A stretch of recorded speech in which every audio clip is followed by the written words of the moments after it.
नमस्कार, म अनिस्मा बस्नेत।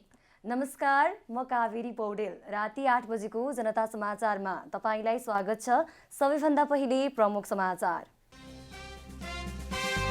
विप्लव संघको सहमतिले नेपाल शान्तिपूर्ण युगमा प्रवेश गरेको प्रधानमन्त्रीको भनाई। जनताको आकांक्षा पूरा गर्ने सहमति भएको विप्लवको प्रतिक्रिया। रूपन्देहीको मोतीपुरमा औद्योगिक क्षेत्र शिलान्यासका क्रममा अर्थमन्त्रीलाई स्थानीयको विरोध। आफ्ना माग बेवास्ता गरेको भन्दै ढुङ्गा प्रहार। नेकपा आन्दोलनरत पक्षद्वारा अध्यक्ष दाहाललाई संसदीय दलको नेता चयन। प्रतिनिधि सभा सुरु हुनु अघि राजीनामा दिन प्रधानमन्त्रीलाई आग्रह। प्रेस स्वतन्त्रताको दायित्व पूरा गर्न म्यानमारका सेनालाई आइएफजेको आग्रह। पक्राउ परेका पत्रकारलाई तत्काल छाड्न माग। र शहीद स्मारक बी डिभिजन लिगमा मध्यपुरद्वारा पुल्चोक पराजित। बाँसबारीलाई हराउँदै सातो बाटोको अपराजित यात्रा कायमै।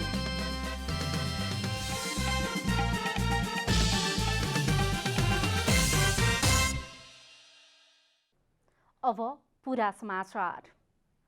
सरकार र नेत्र विक्रम चन्द नेतृत्वको नेपाल कम्युनिस्ट पार्टी नेकपा बीच 3 बुँदे सहमति भएको छ। 2 दिनको वार्तापछि आज राजधानीमा आयोजित विशेष समारोहमा सरकार र चन्द नेतृत्वको नेकपा बीच सहमति पत्रमा हस्ताक्षर भएको हो।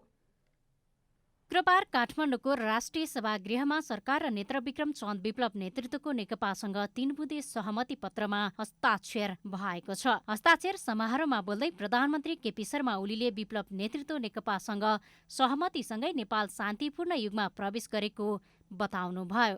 प्रधानमन्त्री ओलीले अघिल्लो वर्ष सिके राउतसँग भएको सहमति स्मरण गर्दै शान्तिपूर्ण युग प्रवेशको अन्तिम किस्ताको रूपमा विप्लवसँगको सहमति भएको बताउनुभयो।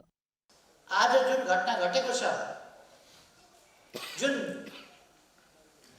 शान्तिको यात्रामा अब नेपाल नयाँ उचाइका साथ एउटा नयाँ युगमा प्रवेश गरेको छ, यसले नेपालको कम्युनिस्ट आन्दोलनमा उतार चढावपूर्ण हाम्रा जुन इतिहासहरू रहे, आफ्ना कार्यकर्तालाई पूर्वनिर्धारित कार्यदिशा र बाटोबाट मोड्न सफल भएकोमा पनि उहाँले विप्लवको प्रशंसा गर्नुभयो।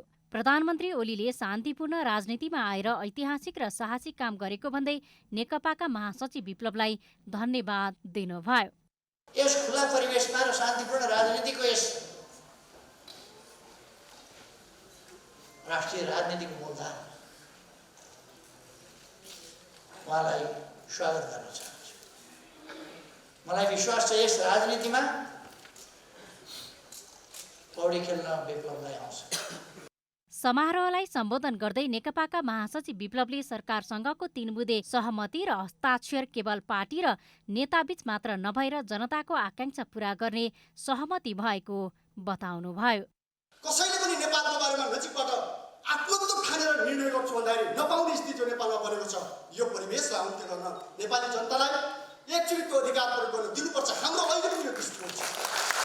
सरकार र विप्लव समूहसँग देशको राजनीतिक समस्याहरू वार्ता मार्फत समाधान खोज्ने, नेकपाले राजनीतिक क्रियाकलापहरू शान्तिपूर्ण रूपमा सञ्चालन गर्ने र सरकारले नेकपामाथि लगाएको प्रतिबन्ध हटाई कारागारमा भएका नेता कार्यकर्ताको रिहाई गर्ने सहमति भएको हो। क्यामेरामा विष्णु थापाका साथ आनन्द गुरुङ, काठमाडौँ। नेपाल कम्युनिस्ट पार्टी क्रान्तिकारी मूलधारको राजनीतिमा आउने भएपछि देशमा युद्धको राजनीति अन्त्य भएको छ। नेतृत्वले सरकारसँग वार्ता गरेर मूलधारको राजनीतिमा प्रवेश गरेपछि कार्यकर्ता पनि खुसी देखिएका छन्। शुक्रबार राष्ट्रिय सभागृह बाहिर कार्यकर्ताबीच खुसियालीको माहौल थियो। विप्लव समूह शान्ति प्रक्रियामा फर्किएपछि कार्यकर्ता खुसी भएका हुन्।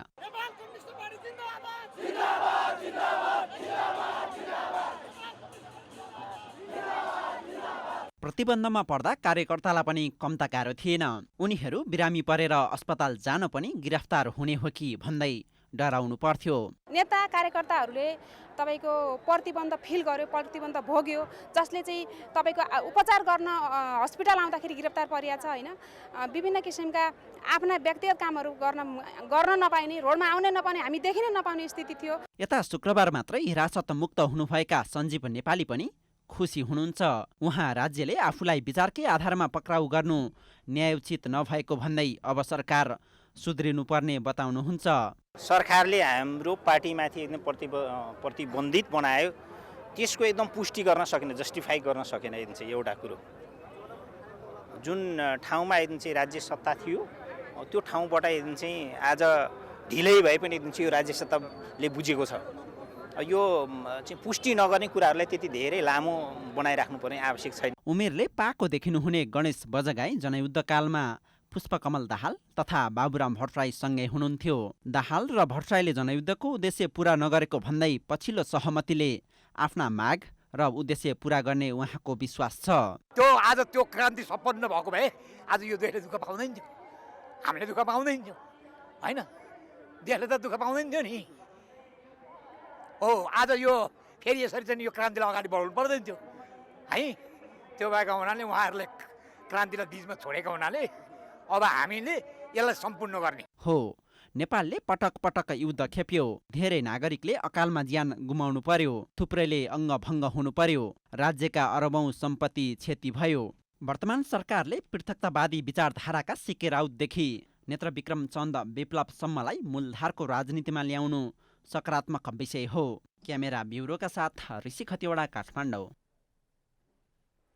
स्थानीयको विरोधका बीच रूपन्देहीको मोतीपुरमा औद्योगिक क्षेत्र शिलान्यास गरिएको छ। अर्थमन्त्री विष्णु पौडेलले सुरक्षा घेरामा औद्योगिक क्षेत्रको शिलान्यास गर्नुभएको हो। स्थानीयको ज्ञापन पत्र, विरोध गर्ने चेतावनी र वैकल्पिक व्यवस्थाको मागलाई पन्छाएर शिलान्यास गरेको भन्दै स्थानीय आवासीले शिलान्यास स्थलमा अवरोध गरेका थिए। अर्थमन्त्री विष्णु पौडेलले स्थानीयको विरोधका बीच मोतीपुर औद्योगिक क्षेत्रको शिलान्यास गर्नुभएको छ। वैकल्पिक व्यवस्था बिना हटाउन लागेको भन्दै स्थानीयले बाक्लो सुरक्षा कर्मीको माझ शिलान्यास स्थल पुग्नुभएका अर्थमन्त्री पौडेल विरुद्ध नाराबाजी र ढुङ्गा प्रहार गरेका थिए।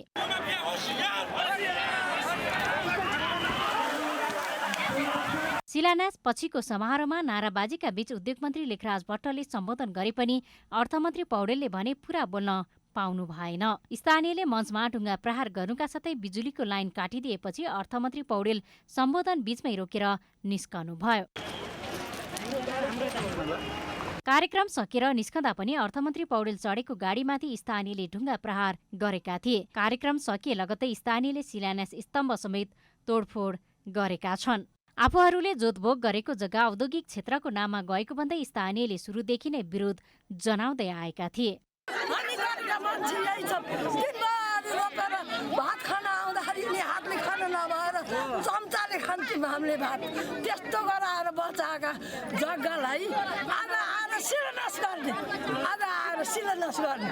सुकुम्बासीको नाममा भोट बटुलेर माथि केन्द्रमा पुगेर बालुवाटार जग्गा, सरकारी जग्गा हडप्ने यस्ता भ्रष्टाचारीले अब चाहिँ औद्योगिक क्षेत्र बनाएर जनतालाई रोजगार दिलान् भने के को आशा छ? जनतालाई कुनै आशा छैन।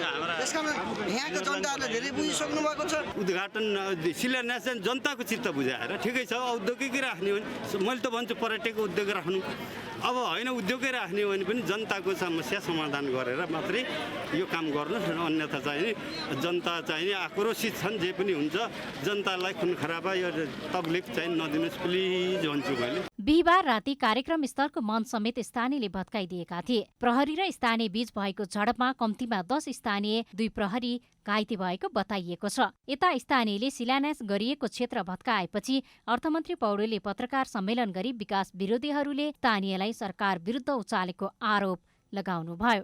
तपाईहरु मार्फत म भन्न चाहन्छु, पर्दा पछाडिका मानिसहरू जसले आज यो चाहिँ विकासको अभियानको विरुद्धमा आफूलाई खडा गरेका छन्, तिनीहरूलाई सतहमा आउनका लागि तपाईहरु जस्ता मिडियाकर्मीहरूले चिन्ने गरिकन, आम जनताले चिन्ने गरिकन सतहमा आउनका लागि म आह्वान गर्छु।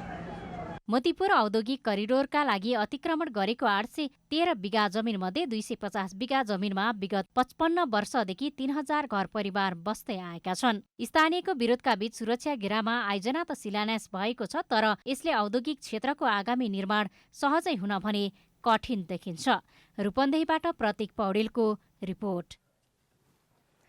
नेपाल कम्युनिस्ट पार्टी आन्दोलनरत पक्षले अध्यक्ष पुष्पकमल दाहाललाई संसदीय दलको नेता चयन गरेको छ। नेकपा आन्दोलनरत पक्षले बाध्यात्मक परिस्थिति आउन नदिन प्रधानमन्त्री केपी शर्मा ओलीलाई प्रतिनिधि सभाको अधिवेशन सुरु हुनु अगावै राजीनामा दिन समेत आग्रह गरेको छ। नेकपा वरिष्ठ नेता झलनाथ खनालको अध्यक्षतामा शुक्रबार सिंहदरबारमा बसेको नेकपा आन्दोलनरत पक्षको 115 सदस्यीय सांसदहरूको बैठकले अध्यक्ष पुष्पकमल दाहाललाई सर्वसम्मत रूपमा संसदीय दलको नेता चयन गरेको छ। हाम्रो संसदीय दलका अत्यधिक बहुमत सदस्यहरूको उपस्थितिले कमरेड पुष्पकमल दाहाल प्रचण्डलाई हामीले संसदीय दलको नयाँ नेताका रूपमा निर्वाचित गरेका छौँ। आन्दोलनरत पक्षले प्रतिनिधि सभाको हिउँदे अधिवेशन अगावै राजीनामा दिन प्रधानमन्त्री केपी शर्मा ओलीलाई आग्रह गरेको छ। प्रधानमन्त्रीको राजीनामा नै पहिलो शर्त भएको र अविश्वासको प्रस्ताव विकल्प मात्रै रहेकोमा नेताहरूको एकमत छ। राजीनामा आउँदै आएन भने विकल्प चाहिँ तपाईँको सदनको प्रक्रिया अनुसार जाँदाखेरि चाहिँ अब विश्वास अविश्वासको बाटो छँदैछ।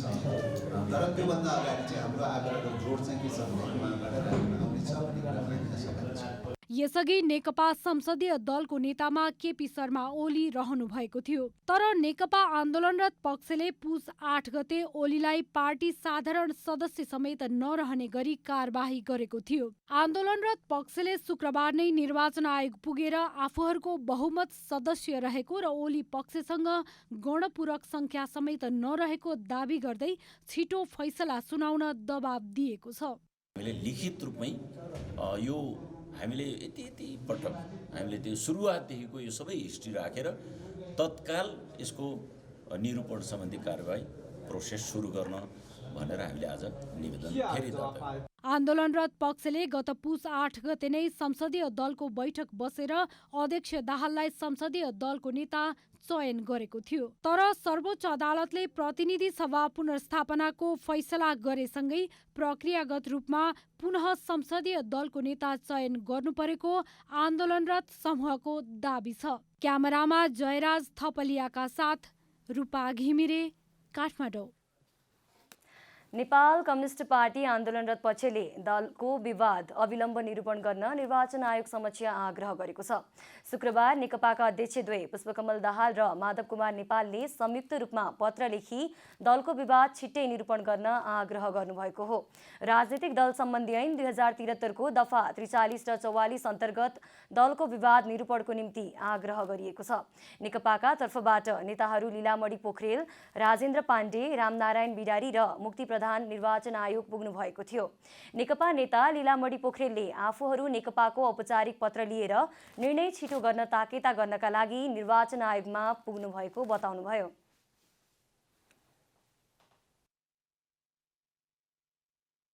हामीले निर्वाचन आयोगमा दल सम्बन्धी विवादको बारेमा जे हामीले दाबी गरेका थियौँ त्यो अहिलेसम्म निर्णय नभएका कारणले ताकेता गर्नका निम्ति आयो। चाँडै निर्णय गर। निर्वाचन आयोग आफ्नो कर्तव्यबाट कतै च्युत हुँदै त छैन। उसले समयमा गर्नुपर्ने निर्णय नगरेर त्यसले न्याय दिनुपर्नेमा अन्याय त भइरहेको छैन भन्ने प्रश्न निर्वाचन आयोग समक्ष हामीले त्यही राख्न आएका हौँ। निर्वाचन आयोगले आइतबार बैठक बसेर प्रक्रियालाई अगाडि बढाउने जानकारी दिएको नेता पोखरेलले बताउनुभयो। पछिल्लो राजनीतिक परिस्थितिबारे धारणा तय गर्न बसेको नेपाली कांग्रेस संसदीय दलको बैठक पर्खर हेरकै दुविधामा अल्मलिएको छ। संघीय संसद भवन नयाँ बानेश्वरमा आज बसेको संसदीय दल बैठक समसामयिक राजनीतिक विषयमा छलफल भए पनि निष्कर्षमा पुग्न सकेन। बिहिबार बसेको पदाधिकारी बैठकले संसदीय दलको बैठकमा पनि सांसदहरूको धारणाका आधारमा निष्कर्षमा पुग्ने निर्णय गरेको थियो। तर आज बसेको संसदीय दलमा 29 जना सांसदहरूले धारणा राखेको भए पनि राजनीतिक विषयमा लिने निर्णयबारे भने निष्कर्षमा पुग्न सकेन। आगामी आइतबारको प्रतिनिधि सभा बैठकमा नेकपाका सांसदहरूको भूमिकाको विश्लेषण गरेर मात्रै कांग्रेसले निर्णय गर्ने भएको छ। बैठकपछि सञ्चारकर्मीलाई प्रतिक्रिया दिँदै प्रमुख सचेतक बालकृष्ण खाडले कांग्रेसले उचित समयमा उचित निर्णय लिने बताउनुभयो। अब अहिलेको राजनीतिक परिस्थितिको बारेमा अब आजको संसदीय दलमा 29 जना मान्यहरूले आफ्ना ज्यादै महत्त्वपूर्ण र संवेदनशील विचारहरू प्रस्तुत गर्नुभएको छ।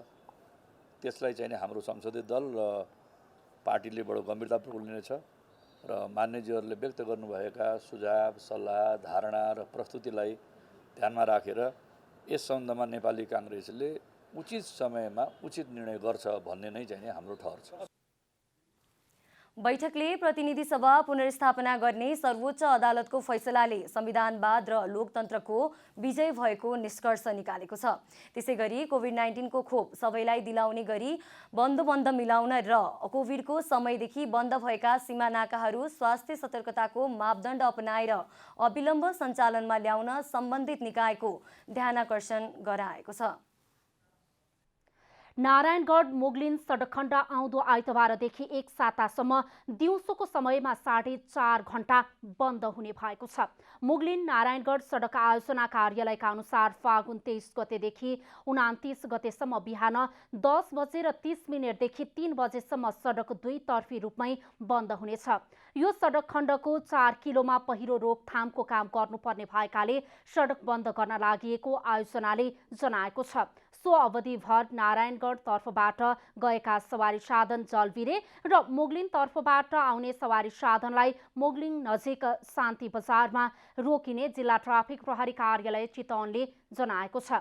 प्रहरीले त्यस अवधिमा सम्भव भएसम्म वैकल्पिक सडक मार्ग प्रयोग गर्न सर्वसाधारणलाई आग्रह गरेको छ।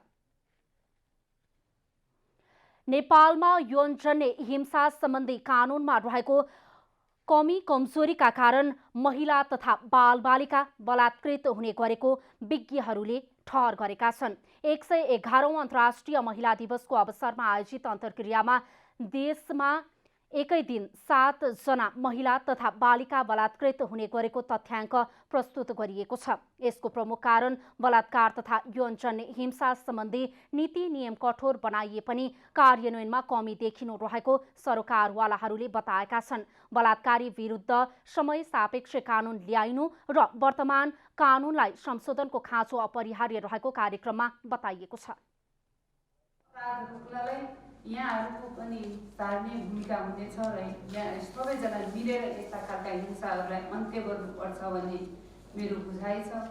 जुन पहिला पनि हाम्रा डिआई साहबले अझ पनि यस्ता खालका कानुनलाई अझ कडा बनाउने या कानुन कार्यान्वयन नभएर भएको हो कि भन्ने पनि यहाँ विषयहरू धेरै छलफलको विषयहरू भएको छ। कानुनहरू त छन् तर कार्यान्वयन हुन कहीँ न कहीँ जुन अहिले आयो अब महिला सेल भन्ने छ तर त्यहाँ महिला इन्सपेक्टरहरूको कमी छन्। कार्यक्रममा बलात्कार सम्बन्धी घटनामा पीडितको गोपनीयता कायम राख्न नसक्नु र यसले महिला तथा बालिकाको जीवनमा नकारात्मक प्रभाव पर्न सक्ने सरकारवालाहरूको भनाइ छ। अध्यादेशबाट ल्याएका कानुनहरूमा पनि केही न केही कमजोरीहरू देखियो। जब चाहिँ कार्यान्वयनमा जाँदाखेरि त्यो देखियो भन्ने कुरोहरू आएको छ। अब यो महिला कानुन र विकास मञ्च एउटा चाहिँ कानुनी बाटोमा चाहिँ एउटा दखल राख्ने र एक्सर्साइज गर्ने चाहिँ यो संस्था पनि हो। त्यसैले कहाँ चाहिँ अहिलेको कानुनमा पनि चाहिँ कहाँ कमजोरी छ त भन्ने कुरो पनि यहाँले एक्सर्साइज गर्नुहोस्। मन्त्रालयसँग हामी चाहिँ बसेर थप छलफल गरौँला। कार्यक्रममा बलात्कार सम्बन्धी कानुनमा संशोधन, अपराधीको सजाय निर्धारण गर्ने नीति, पीडितलाई उचित क्षतिपूर्तिको व्यवस्था, एसिडजन्य अपराधका विषयहरूमा छलफल गरिएको छ। सामुदायिक वन उपभोक्ता महासंघ नेपालले सामुदायिक वन क्षेत्र सुधार सम्बन्धी 21 बुँदे घोषणापत्र सार्वजनिक गरेको छ। अबको केही दिनमै महासंघले 25 वर्षीय कार्ययोजना सहित रणनीति सार्वजनिक गर्ने भएको छ।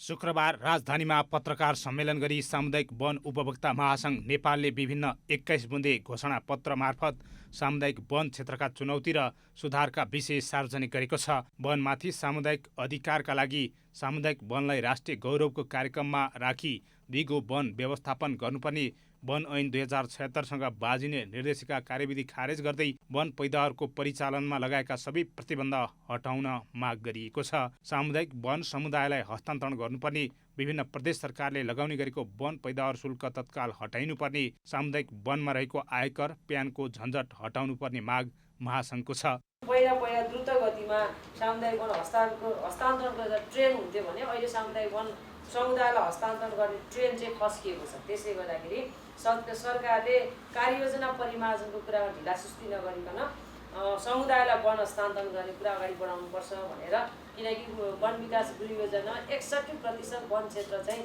समुदायले व्यवस्थापन गर्न सक्छ। राष्ट्रिय निकुञ्ज तथा वन्यजन्तु संरक्षण ऐन 2029 खारेज गरी समुदायको पहुँच सुनिश्चित हुने गरी नयाँ कानुन तर्जुमा हुनुपर्ने, वन डढेलो बिमा, आपतकालीन राहत कोष, जीवन बिमा लगायतका कार्यक्रमहरू लागू हुनुपर्ने, वन पैदावारमा आधारित लघु घरेलु उद्यम एवं सहकारीहरू सञ्चालनमा रहेका कानुनी अवरोध हटाई स्वदेशी काठ सदुपयोग गर्न महासङ्घले जोड दिएको छ। सरकारले वन पैदावार खुल्ला गर्ने निर्णय गरे पनि उपभोक्ताले वनमा खेर गइरहेको काठ प्रयोग गर्न नपाएकोमा महासङ्घले आपत्ति जनाएको छ। यस्तै जलवायु परिवर्तनको नाममा आउने 80% रकम सिधै समुदायको तल्लो तहसम्म पठाउन पनि महासङ्घले माग गरेको छ। रेड स्ट्राटेजी बनाउने बेलामा पनि कम्युनिटीको कन्ट्रिब्युसन छ, पैसा कम्युनिटीको नाममा आउँछ, तर सबै पैसा माथि खर्च हुन्छ, कम्युनिटीमा पैसा पुग्दैन भनेर कम्तीमा 80% चाहिँ कम्युनिटीमा जानुपर्छ भनेर हामीले बोलेका थियौँ। अहिले जलवायु परिवर्तनका नाममा थुप्रै खालका परियोजनाहरू नेपाल भित्रिँदैछ, त्यो पनि गभर्मेन्टको ट्रेजरीबाट जाँदैछ। त्यहाँ मार्फत जाने भएपछि त्यो कम्युनिटीले कति बेनिफिट पाउँछ पाउँदैन भन्ने कुरामा चाहिँ शङ्का छ। संघीयतामा गइसकेको अवस्थामा जडीबुटी र वन सम्बन्धी केन्द्रीकृत ठेक्का प्रणाली हटाउनुपर्ने, निजी क्षेत्रलाई वन दिन नहुनेमा महासङ्घले सरकार र सरोकार पक्षको ध्यान आकर्षण गराएको छ। जेठ 18 गते अबको 25 वर्षभित्र महासङ्घले गर्ने कार्य र रणनीति सार्वजनिक गर्ने कार्ययोजना महासङ्घको छ। क्यामेरामा प्रदीपमान सिंहका साथ हरिशरण नेउपाने, काठमाडौँ। म्यानमारमा भएको नरसंहारको विरोध गर्दै नेपालका नागरिक अगुवाहरूले प्रदर्शन गरेका छन्। म्यानमारमा भएको नरसंहारको विरोधमा आज नागरिक अगुवाहरूले प्रतिगमन विरुद्ध बृहत नागरिक आन्दोलनको ब्यानरमा ललितपुर स्थित म्यानमारको दूतावास अगाडि प्रदर्शन गरेका हुन्। प्रदर्शनमा सहभागीहरूले म्यानमार नरसंहार बन्द गर, हामी म्यानमारका जनताको साथमा छौं, म्यानमार नरसंहार बारे अन्तर्राष्ट्रिय समुदाय बोल, म्यानमार सरकार नागरिक हत्या बन्द गर लगायत लेखिएका प्लेकार्डहरू बोकेका थिए। नागरिक अगुवा खगेन्द्र संग्रौलाले स्वतन्त्रता प्रेमी, लोकतन्त्र र स्वायत्तता प्रेमी नागरिकहरू म्यानमारका नागरिकलाई ऐक्यबद्धता जनाउन सडकमा आएको बताउनुभयो। स्वतन्त्रता प्रेमी, लोकतन्त्र प्रेमी, जीवनको स्वायत्तता प्रेमी नागरिकहरू यसरी नै म्यानमारका नागरिकहरूप्रति ऐक्यबद्धता जनाउनको निम्ति सडकमा उभिएका छन्। विरोध प्रदर्शनमा म्यानमारको सैनिक दमनलाई सांकेतिक रूपमा देखाउन कलाकारहरूले प्रस्तुति पनि देखाएका थिए। म्यानमारमा फेब्रुअरी 1 मा सेनाले आफ्नो हातमा सत्ता लिएपछि त्यसको विरोधमा निरन्तर आन्दोलन हुँदै आएको छ। सङ्घर्षका क्रममा 50 भन्दा बढी नागरिकहरूले ज्यान गुमाइसकेका छन्। पछिल्लो 24 घण्टामा नेपालमा 120 जनामा कोरोना भाइरसको संक्रमण पुष्टि भएको छ। 6143 जनाको पीसीआर परीक्षण गर्दा 120 जनामा कोरोना पुष्टि भएको स्वास्थ्य तथा जनसङ्ख्या मन्त्रालयले जनाएको छ। आज थपिएका सँगै नेपालमा कुल संक्रमितको संख्या 2,74,608 पुगेको छ। यस्तै पछिल्लो 24 घण्टामा 83 जना उपचारपछि निको भएका छन्। यो सँगै नेपालमा संक्रमणपछि निको हुनेको संख्या 2,70,766 पुगेको मन्त्रालयले जनाएको छ। अहिले नेपालमा 832 जना सक्रिय संक्रमित रहेका छन्। यसैबीच गएको 24 घण्टामा नेपालमा कोरोनाबाट कसैको पनि ज्यान गएको छैन। नेपालमा कोरोना भाइरसको संक्रमणका कारण हालसम्म 3010 जनाको मृत्यु भएको मन्त्रालयको तथ्याङ्क छ। 6 दशकपछि कपिलवस्तुको कृष्णनगर खुरहुरिया हुँदै प्युठान जोड्ने लक्ष्य रहेको 16 किलोमिटर सडक कालोपत्रे सम्पन्न भएको छ। संघीय र प्रदेश सरकारको गरी कुल 18 करोड लगानीमा कृष्णनगरदेखि शिवपुर महेन्द्र राजमार्ग जोड्ने सडक कालोपत्रे भएको हो।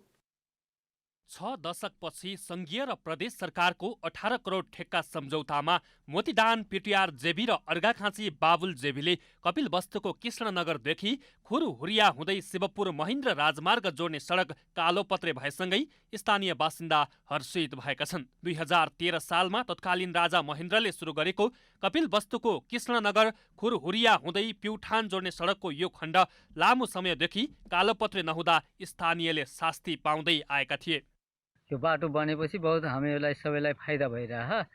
अब यहाँको इलाकालाई हर चिजमा आवत जावत कुनै पनि समस्या दुख बिमार भनौँ, अब माल सामान लोड गर्ने आउने जाने व्यक्तिहरूलाई सुख सुविधाहरू भइरहेको छ। यो बाटो चाहिँ धेरै नै राम्रो लाग्यो अनि सिधा पनि लाग्यो अनि किलोमिटर त उताभन्दा धेरै जस्तो लाग्यो हैन।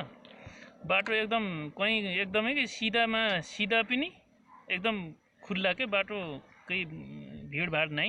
स्थानीय तह संरचनापछि प्रदेश सरकारको संरचनापछि पूर्ण रूपले प्रदेश सरकारको सहयोगमा विजयनगरको मुख्य सडक अहिले कालोपत्रे सम्पन्न भएर अस्ति भर्खर मुख्यमन्त्री र भौतिक पूर्वाधार मन्त्रीबाट उद्घाटन भएको छ। यो बाटोले गर्दाखेरि विजयनगरको आफैमा एउटा विकास, समृद्धि, यहाँको आय आर्जनमा, यहाँको यातायातमा हरेक कोणबाट ठुलो सहयोग पहुँच पुगेको छ।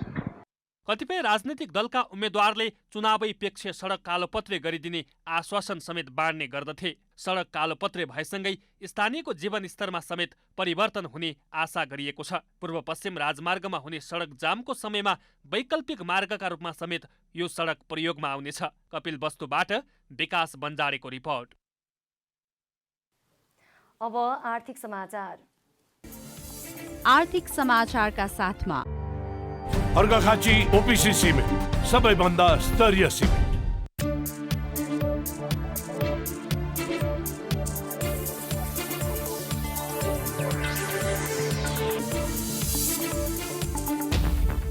कञ्चनपुरको पुनर्वासमा अवस्थित सुदूरपश्चिम प्रदेशकै ठूलो चिनी मिल पर्याप्त मात्रामा उखु नहुँदा बन्द हुने अवस्थामा पुगेको छ। अघिल्लो वर्ष 18 लाख टन उखु पाएको सुगर मिलले यसपालि हालसम्म 11 लाख टन उखु मात्रै क्रसिङ गरेको छ। 25,000 क्विन्टल प्रतिदिन क्रसिङ क्षमता भएको सुगर मिलले कञ्चनपुरको पुनर्वास नगरपालिका, बेलौरी नगरपालिका, लालझाडी गाउँपालिका, कैलाली जिल्लाका किसानहरूको उखु खरिद गरी क्रसिङ गर्ने गरेको छ। अहिले उखुका लागि चाहिने मलखाद तथा कीटनाशक औषधिको अभावका कारण उखुको उत्पादनमा ह्रास आएको छ। अघिल्लो वर्षभन्दा यस वर्ष उत्पादन ह्रास आएको छ। यसको मेन कारण भनेको एक त कोरोनाले गर्दा लकडाउन भयो, त्यो लकडाउनमा किसानहरूले मेहनत गर्न पाएन। अर्कोतिर विषादीहरू, गुणस्तरयुक्त विषादीहरू पाएनन्, मलखादहरूको उपलब्धता कम भयो। उखु उत्पादनमा वृद्धि गर्न चिनी मिलले ट्रेन्च मेसिन समेत ल्याएको छ। उत्पादन वृद्धिका लागि उन्नत जातको बिउ र उखु किसानलाई विषादी तथा बिउ बिजन सहयोग गर्ने चिनी मिलको भनाइ छ। इक्विपमेन्टहरू जस्तै एउटा इक्विपमेन्टहरू पनि छ। हामीले अहिले ट्रेन्चर, नयाँ प्रविधिको ट्रेन्चरहरू पनि ल्याएका छौँ। त्यो किसानलाई हामीले वितरण गरिरहेछौँ। किसानहरूले अनि जस्तै अहिले अघिल्लो साल अलिक विषादीहरू, उखु विषादीहरू, मलहरूमा पनि समस्या आइरहेको थियो। त्यसमा पनि अहिले हामीले सहयोग गरिरहेछौँ किसानलाई। अघिल्लो वर्षभन्दा यस वर्ष 30% उखु उत्पादनमा कमी आएको चिनी मिलले जनाएको छ। अहिले चिनी मिलले उखु किसानलाई प्रोत्साहन गर्न उन्नत प्रजातिको CO 118, CO 15023 प्रजातिको उखुको बिउ रोप्दैछ। नयाँ प्रजातिको बिउले प्रति बिघा 800 देखि 900 क्विन्टल उखु उत्पादन दिनेछ। उत्पादनपछि बिउका लागि किसानलाई वितरण गरिनेछ।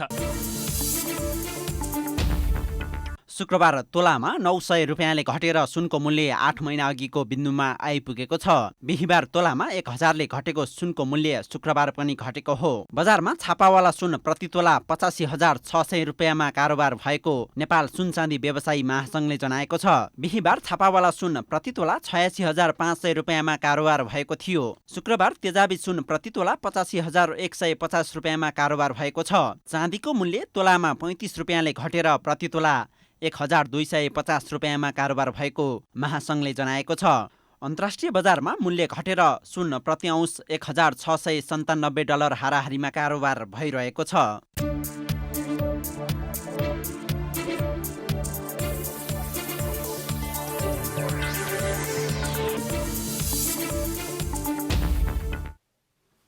अब खेलकुद समाचार।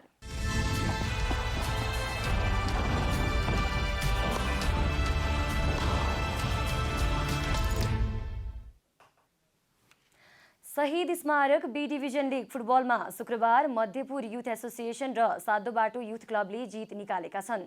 10 खेलाडीमा समेटिएको मध्यपुरले पुल्चोक स्पोर्ट्स क्लबलाई 3-2 गोल अन्तरले पराजित गर्दा सातोबाटोले बाँसबारी क्लबलाई 4-1ले हराएको हो। एन्फा मैदानमा भएको दोस्रो खेलमा मध्यपुरलाई जित दिलाउन धीरज श्रेष्ठले 2 गोल गरे। मध्यपुरले 1 गोल आत्मघाती उपहार पाएको थियो। पुल्चोकका किस्मत लिम्बू र सिरोब लो तामाङले 1-1 गोल फर्काएका हुन्। यससँगै मध्यपुरले 9 खेलमा 10 अङ्क जोडेको छ। मध्यपुर लिगको 7औं स्थानमा समेत उक्लिएको छ। पुल्चोक 2 अङ्क जोडेर पुछारमा रहेको छ। शुक्रबारे भएको पहिलो खेलमा शीर्ष स्थानको सातो बाटोले आफ्नो अपराजित यात्रालाई कायमै राखेको छ। बाँसबारीलाई 4-1 ले हराएको सातो बाटोले शीर्ष डिभिजनमा उक्लने सम्भावना पनि बलियो बनाएको छ। सातो बाटोको जितमा असीम राई, प्रवेश बस्नेत र दिनेश राईले 1-1 गोल गरेका थिए भने सातो बाटोले 1 गोल आत्मघाती उपहार पाएको थियो।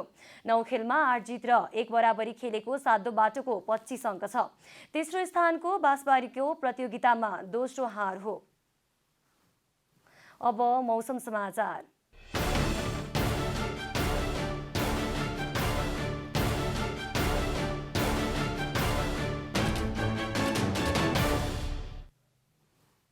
हाल देशका केही पहाडी भूभागहरूमा आंशिकदेखि सामान्य बदलिरहेको छ भने बाँकी भूभागहरूमा मौसम सामान्यतया सफा रहेको छ। राति देशको पहाडी भूभागहरूमा आंशिकदेखि सामान्य बदलिरही बाँकी भूभागहरूमा मौसम सामान्यतया सफा रहनेछ। देशको पहाडी तथा हिमाली भूभागहरूको 1-2 स्थानमा हल्का वर्षा र हिमपातको सम्भावना रहेको जल तथा मौसम पूर्वानुमान महाशाखाले जनाएको छ। अब देशभरका विभिन्न स्थानका मौसम सम्बन्धी थप विवरण।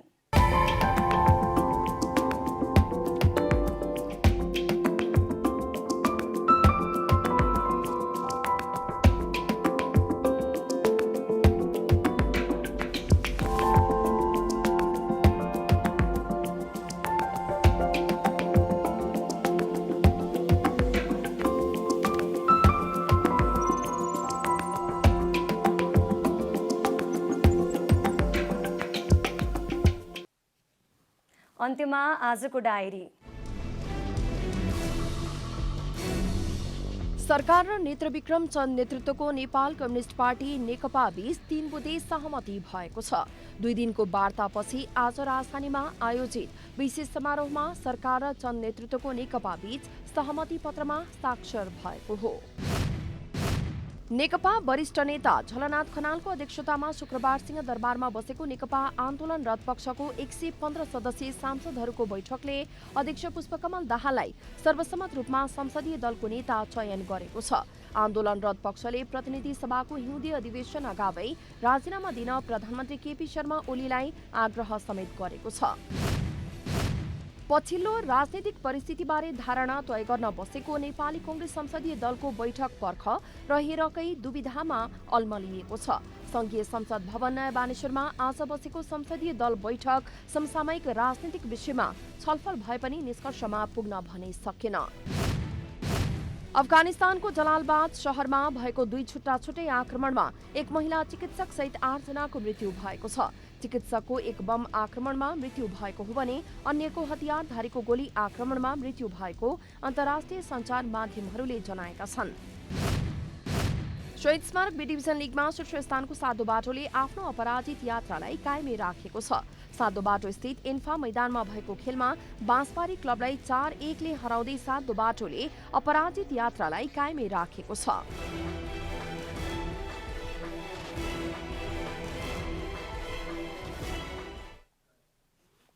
जनता समाचार अहिलेलाई यति नै। जनताद्वारा जनताका लागि प्रसारित जनता टेलिभिजनका कार्यक्रमहरू युट्युब, ट्विटर, फेसबुक र हाम्रो वेबसाइट जनतासमाचार.com मा पनि पढ्न र हेर्न सक्नुहुनेछ। सूचनामा तपाईको सहभागिता, समयमा समाचार हाम्रो प्रतिबद्धता। कोरोना भाइरसको संक्रमणबाट बच्न साबुन पानीले नियमित रूपमा हात धौँ, भिडभाडबाट टाढै रहौं। नमस्कार।